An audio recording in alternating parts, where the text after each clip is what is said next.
call this the 5-step insurance process, a how-to breakdown, 1 through 5, from the very beginning, the first point of contact that we're going to make with the client, all the way to closing the deal, and then letting the homeowner know what to expect next after that deal is actually closed.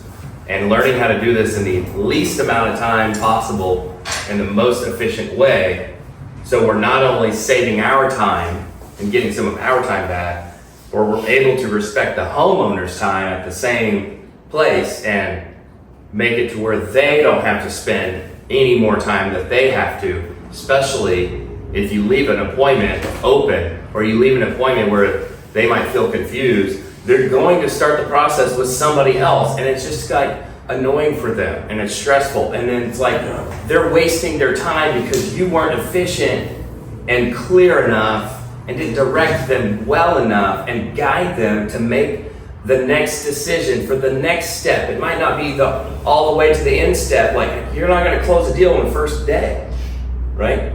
That's like skipping all the steps. But if you do them right, you can still do them quickly and condense those exposures to be very efficient with your time.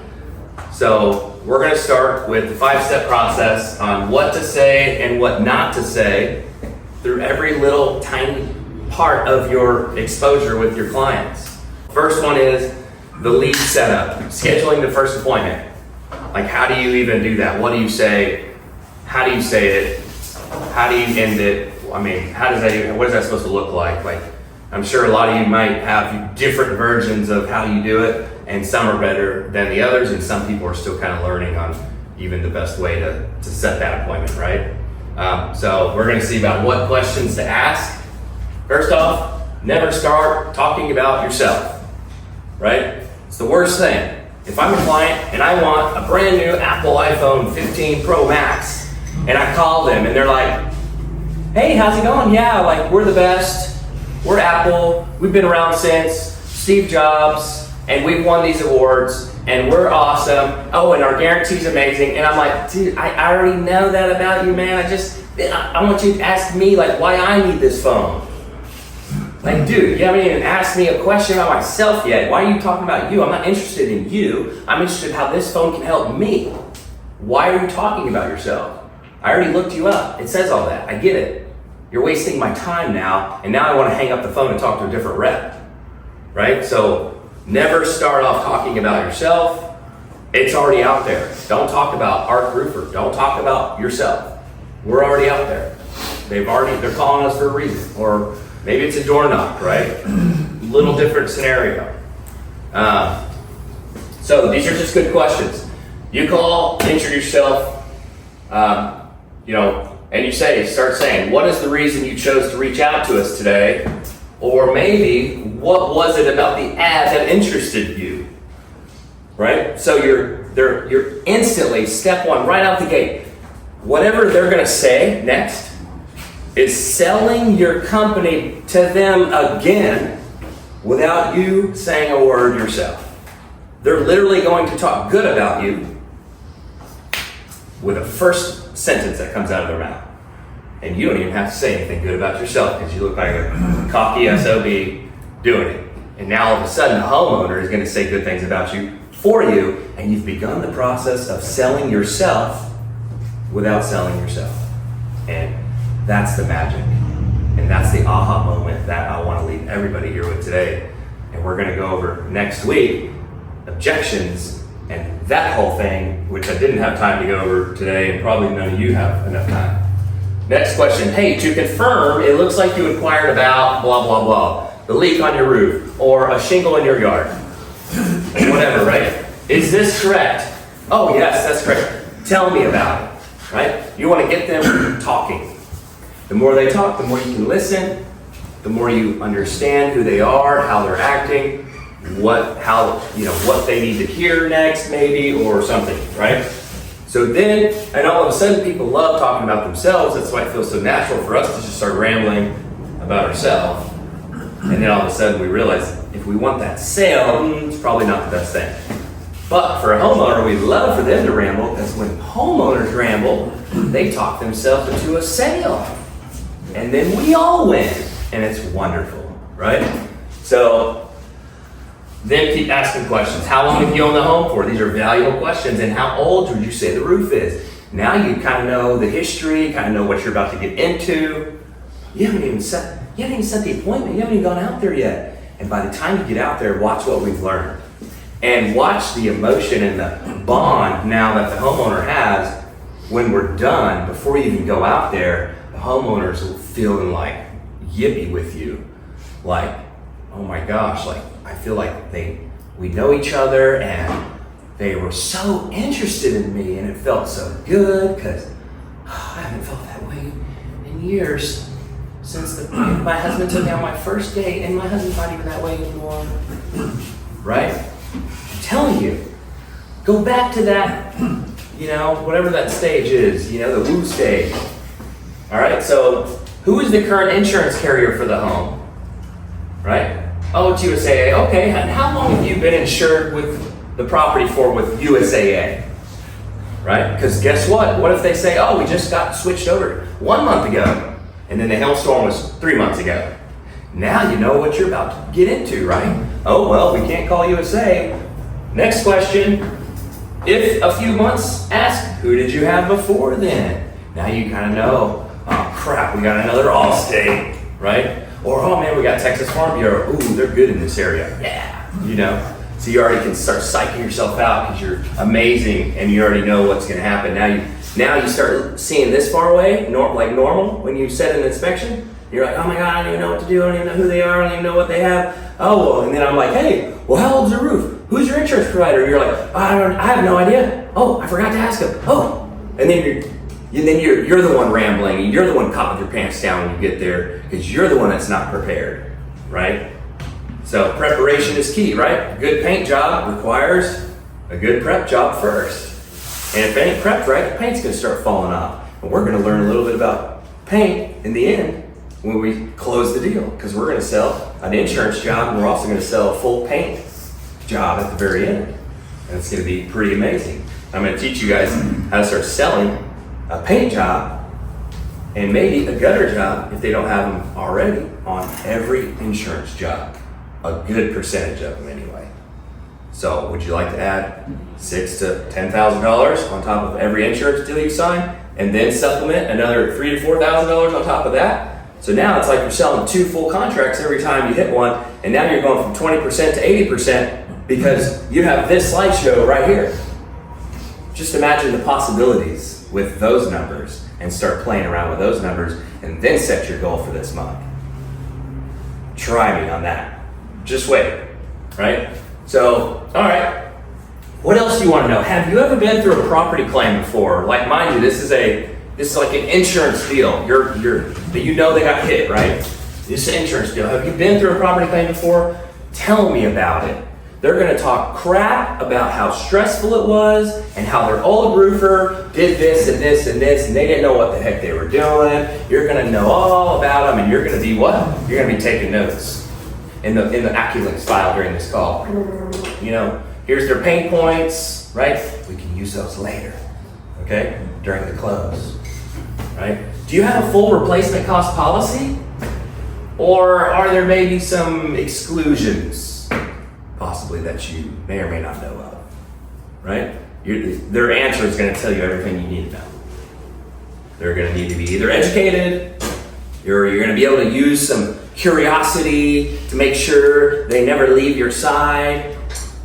And you're going to be like, hey, I know something that you need to know that you don't know. And now I can dangle that little carrot in front of your face. And I guarantee you won't cancel my next appointment because I have something that you need.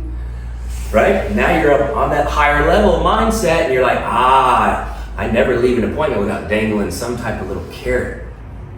Because in the back of their mind, when we're gone, even though I set the next date, but when I'm gone, I not only set the next date, but now they have something to look forward to that I'm dangling in front of them and gave them a little teaser, right? Ooh, I got something good for you next time when I come. I'm so excited to share with you. I can't wait for next Tuesday at 3 p.m. And you just set the next date, your third confirmation like we talked about. So you don't just say Tuesday 3 p.m. one time and then you're like, bye. You're like, okay, cool, so Tuesday 3 p.m. Okay, got it. So Tuesday at 3 p.m., I'll write that down. All right, I'll see you at Tuesday at 3 p.m. Oh, and by the way, I want to talk about this. Oh, but I don't have time right now. I gotta go. But, I can't wait to talk to you about that. You're gonna want to hear this, right? And now all of a sudden, they're definitely canceling that appointment and they're excited. And now all of a sudden their emotional connection is only with you and not any other roofer, because every other roofer is not going to play this game this way. So, all right. Now, okay, cool. So you got an RCB policy that you think of, you're 90% confident. Okay, no worries. We can confirm that once I get out there, if we even need to. Hopefully we don't, because your roof's probably fine.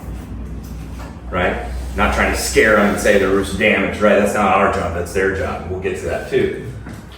All right, now let's set the appointment. Hey, so, okay, great. Thanks for taking time to answer these questions. I don't have much time left. Let's get to it. Would you prefer to have me out next week on Tuesday morning, 9 a.m., or would Wednesday, 11 a.m. work better for you? They'll choose one. Don't let them be in control. Don't ask them that open-ended question where they can tell you any day and time they want. That means you lose control and now you're reacting your way through this relationship. And once you start reacting your way through a relationship, it's hard to get back into control mode. You can't. It's very hard. And when you try, they feel disrespected then.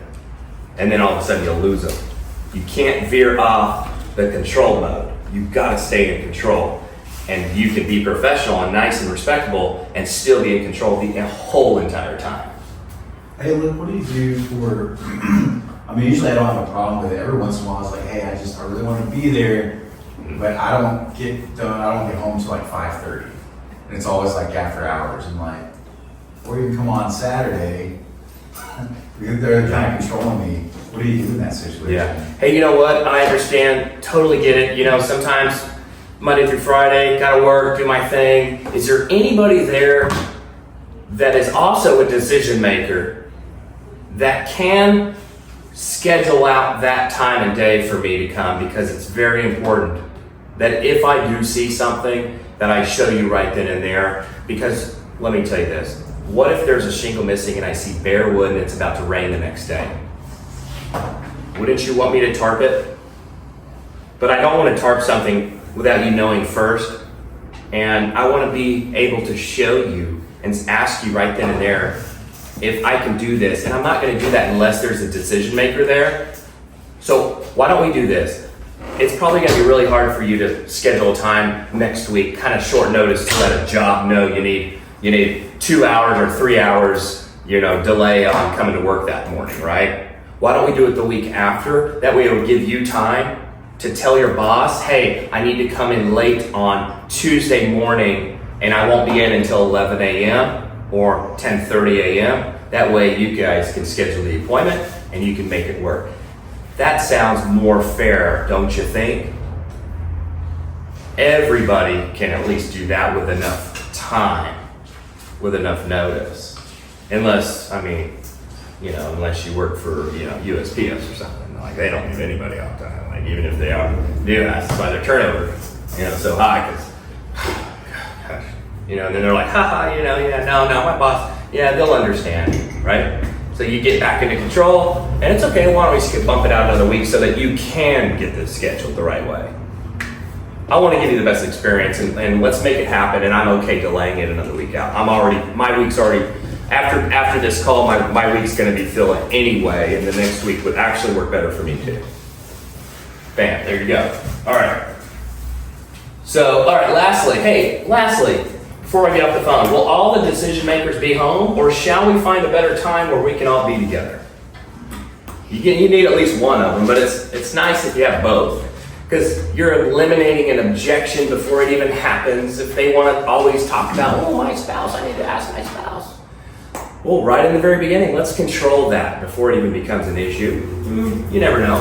I don't have that issue all the time, but I have had it before, and it is a possibility. So why not ask that question? Okay, and before I go, is there any other questions that you have for me today? Let them express their mind, because you never really gave them the opportunity to express their mind. Let them have a little moment. Just open the table. Most of the time they'll be like, no, sounds great. Okay, great. See you at Tuesday at 3 p.m. right? Or maybe they have one more question. Yeah, well, my neighbor might they want the same thing or whatever. Can you do both? Ah, man, that's going to be a tough one. Probably not at the same time right after you. I mean, man, you know, I would need to call them and really confirm that, you know, they can answer all these questions for me too, because I just don't like being unprepared. Why don't you give me their name and number and I can call them after I'm done and we can see where we can fit in. And chances are, I'm not going to go and look at their neighbor's house when I'm done because I'm probably already busy. Maybe I can. Who knows? You might get lucky to have me back to back like that, right? When I tell somebody, you might be lucky to have me around for a little bit longer. What did I just do? Just told you how credible I am in the industry and how on high demand I am, where everybody wants to work with me just by the words that I say. And it's amazing how the possibilities are that real when you know what words to actually say and not to say. All right, you ready? Next one. That's scheduling the first appointment.